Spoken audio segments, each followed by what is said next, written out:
वालेकुम स्टूडेंट्स, उम्मीद करता हूँ आप सब लोग खैरियत से होंगे। आज का chapter number 4 measure of dispersions. Measure of dispersions के अलावा भी हम इस चैप्टर को या इस टॉपिक को डिफरेंट नामों से पुकार सकते हैं। इसको हम मेजर ऑफ स्प्रेड भी कहते हैं और इसको हम मेजर ऑफ वेरिएशन का भी नाम देते हैं। इवन हम इसको मेजर ऑफ डेविएशन भी कह सकते हैं। तो पेपर में भी कभी वो वेरिएशन का नाम यूज कर सकता है, वो डिस्पर्शन का नाम यूज कर सकता है, वो स्प्रेडनेस का नाम यूज कर सकता है, या वो डेविएशन का नाम यूज कर सकता है। और कभी कभी हम इसको डिफरेंस के नाम से भी पुकारते हैं, क्योंकि ये बेसिकली डिफरेंस ही बताता है डाटा की तमाम वैल्यूज का अपनी सेंट्रल जो वैल्यू है उसके साथ जितना भी डिफरेंस होगा हम उसी को मेजर ऑफ डिस्पर्शन कहते हैं। तो मेजर ऑफ डिस्पर्शन के अंदर जो सबसे पहला जो टॉपिक है इसके अंदर वो है रेंज। आज हम रेंज की एब्सोल्यूट मेजर भी पढ़ेंगे और इसकी जो रिलेटिव मेजर है हम इसको भी देखेंगे। बहुत सिंपल है, सबसे सिंपल मेजर है, बहुत आसानी से फाइंड हो जाती है। और इसके रिलेटेड जो क्वेश्चन आता है वो या तो एमसीक्यूज के अंदर आता है और अक्सर ही एमसीक्यूज के अंदर इसके रिलेटेड कोई ना कोई क्वेश्चन लाजमी आ जाता है। और इसी तरह जो इसके रिलेटेड क्वेश्चन आता है वो आता है शॉर्ट क्वेश्चन के अंदर। तो ये तकरीबन 2 से 3 नंबर का जो पेपर है वो हमेशा पेपर में इसके रिलेटेड आता है, रेंज के रिलेटेड। और सबसे सिंपल ये मेजर है, कुछ भी नहीं करना था इसमें से। जस्ट आपने क्या करना है कि मैक्सिमम जो आपकी वैल्यू होगी डाटा की उसमें से अपनी मिनिमम वैल्यू को माइनस कर देना है। रेंज की अगर हम डेफिनेशन की बात करते हैं तो रेंज की जो डेफिनेशन है वो भी यही कहती है, the difference between maximum value and the minimum value of data. Difference कहते हैं माइनस करने को, कि आपका जो भी डाटा होगा, फॉर एग्जांपल अगर आपके पास एक डाटा मौजूद है और डाटा की जो वैल्यूज हैं वो है मेरे पास 2, 6, 9, 7, 5 और 10। ये मेरे पास कुछ 6 वैल्यूज हैं डाटा की। अगर मुझे क्वेश्चन आता है, एमसीक्यूज आ जाता है या फिर शॉर्ट क्वेश्चन आ जाता है और कहता है कि रेंज फाइंड करें आपने इस डाटा की, बहुत सिंपल है, कोई इसके अंदर मुश्किल काम नहीं। जस्ट आपने क्या करना है, अपने डाटा की जो सबसे बड़ी वैल्यू है, देखें डाटा के अंदर सबसे बड़ी वैल्यू जो आती है वो आती है 10, ठीक है। और इसके अंदर अपने डाटा को कोई अरेंज नहीं करना। डाटा को जो हम अरेंज करते हैं वो जस्ट मीडियन के अंदर या फिर जब हम क्वांटाइल्स फाइंड करते हैं तो उसके अंदर हम डाटा को अरेंज करते हैं। तो इसमें सबसे बड़ी वैल्यू को आपने ढूंढना है, ये आपकी सबसे बड़ी वैल्यू है, मैक्सिमम वैल्यू ऑफ डाटा 10। इससे बड़ी वैल्यू डाटा के अंदर आपको नजर नहीं आएगी। इसी तरह डाटा की जो सबसे छोटी वैल्यू है वो ये है, ठीक है। तो इन दोनों को आपने माइनस कर देना है। आपने मैक्सिमम वैल्यू को लिखना है यहां पर, यानी एक्स कहते हैं रैंडम वेरिएबल, ये एक्स वाला डाटा है सारे का सारा। तो मैक्सिमम वैल्यू ऑफ डाटा यानी 10 लिखेंगे, फिर माइनस लिखेंगे, जो सबसे छोटी वैल्यू है 2 इसको लिखेंगे। तो यहां पर हमारा बड़ा इजीली ये क्वेश्चन सॉल्व हो जाता है, यानी रेंज आर रेंज को शो कर रहा है। तो हम लिखेंगे यहाँ पे 10 - 2, तो हमारा आंसर आ जाएगा यहाँ पर 8। तो ये बस आपने एक स्टेप करना है और आपका इसका आंसर आ जाएगा। तो ये है मेजर ऑफ डिस्पर्शन। इसके अंदर हम बात कर रहे हैं अभी एब्सोल्यूट डिस्पर्शन की, ठीक है। एब्सोल्यूट डिस्पर्शन के अंदर अनग्रुप का केस भी आता है और ग्रुप डाटा का भी केस आता है। सेम वही चीज है, जिस तरह अगर अनग्रुप होगा तो आपने वो आपकी जो फ्रीक्वेंसी है वो उसके अंदर नहीं आएगी, तो वो सिंपल फॉर्मूला होता है। अगर वो ग्रुप का केस होता है तो उसके अंदर हम फ्रीक्वेंसी को भी डिस्कस करते हैं। तो इसके अंदर भी हम देखते हैं कि क्या केसेस हैं और इसके बाद हम रिलेटिव मेजर जो है इसके ऊपर भी बात करेंगे। तो ये है जो फॉर्मूला है, यानी जो इसकी डेफिनेशन है, बेसिकली वही इसका फॉर्मूला होता है। तो फॉर्मूला के अंदर भी वही चीज है कि maximum value minus minimum value, यानी वही चीज difference between maximum and minimum value. इसी तरह अगर हम बात करते हैं इसके ग्रुप डाटा की, ठीक है, तो ग्रुप डाटा की अगर हम बात करें तो ग्रुप डाटा की जो डेफिनेशन है वो भी सेम है, सेम उसी की एक टाइप है। तो ग्रुप डाटा के अंदर भी आपने सेम वही काम करना है, कोई फॉर्मूला इसका चेंज नहीं होगा। जस्ट आपने वही करना है, क्योंकि यहां पर आपकी क्लासेस बन जाती हैं।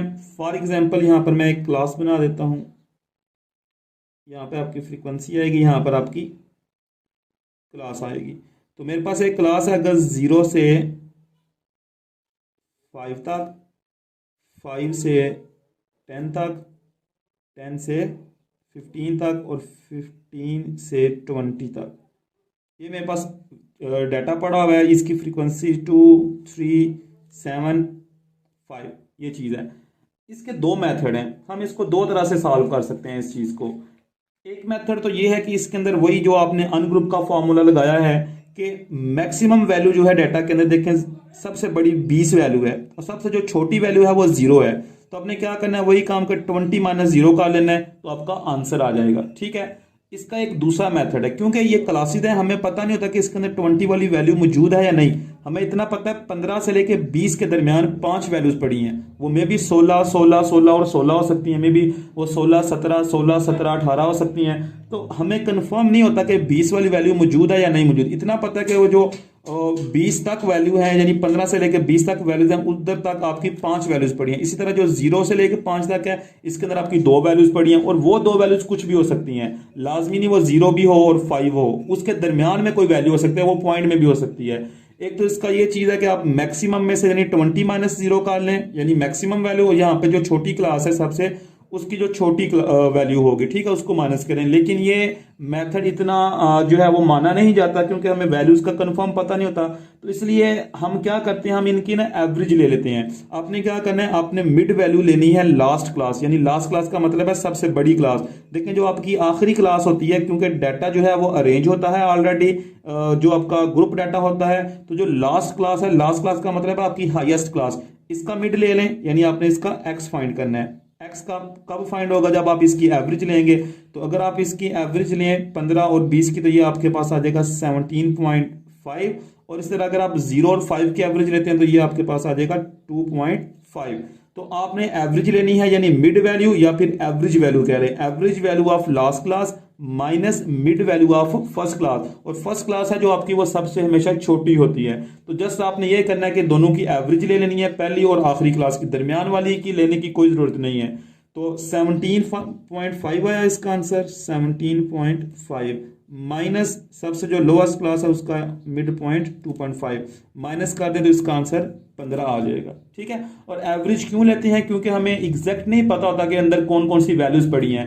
तो फिर ये बेटर होता है कि बजाय इसके कि हम जो मैक्सिमम वैल्यू है वो पुट करें, क्योंकि ये एक्सट्रीम वैल्यूज बन जाती हैं। तो बेहतर होता है कि हम उसकी जो एवरेज है उस क्लास की वो ले लें, ठीक है। उससे आंसर फिर कदरे बेहतर आता है बाकी वैल्यूज से।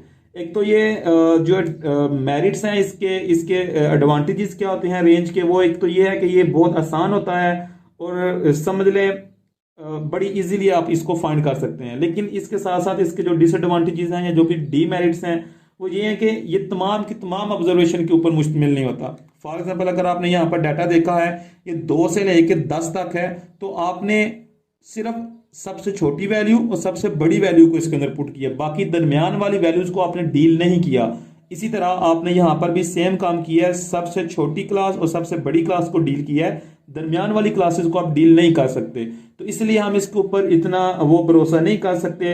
ये इसके एक नेगेटिव पॉइंट आ जाता है कि इसके अंदर आप तमाम वैल्यूज को डिस्कस नहीं करते, तो जस्ट आप एक्सट्रीम वैल्यूज को डिस्कस करते हैं। एक्सट्रीम वैल्यूज कहते हैं जो सबसे छोटी वैल्यू होती है डाटा के अंदर, जो सबसे बड़ी वैल्यू होती है। रेंज को हम सिर्फ जो स्मॉल सैंपल होते हैं, जहां पे हमारा जो डाटा है वो बहुत छोटा होता है, सैंपल साइज बहुत छोटा होता है, वहां पर अगर हम इसको यूज करें तो ये थोड़े बेटर रिजल्ट देगा। अदरवाइज अगर आप इसको लार्ज सैंपल्स के अंदर यूज करते हैं तो आपको ये अच्छे रिजल्ट्स नहीं देगा। सिर्फ एक छोटी सी वैल्यू से वो जो सारे का सारा रिजल्ट है वो चेंज हो जाएगा। अगर ये सारी की सारी वैल्यूज में इसी तरह रखता हूं, ये 2 6 9 7 5, जस्ट 10 की जगह मैं क्या करता हूं, इसको 100 कर देता हूं, ठीक है। फिर भी मैक्सिमम वैल्यू तो यही सिलेक्ट होगी 100 वाली, तो 100 माइनस 2 करेंगे तो 98, यानी बाकी तमाम वैल्यूज एक तरफ, और सिर्फ एक वैल्यू चेंज करने से आपका जो आंसर है वो 8 से 98 तक चला गया। इट्स मीन कि आपकी जो एक्सट्रीम वैल्यू है सिर्फ उसके ऊपर ये डिपेंड कर रही होती है रेंज, कि एक्सट्रीम वैल्यू चेंज होने से इस सारे का सारा जो डाटा है वो आपको मिसगाइड करेगा, बाकी डाटा तो सेम रहेगा, बस एक वैल्यू चेंज करने से वो टोटल जो रिजल्ट है वो आपके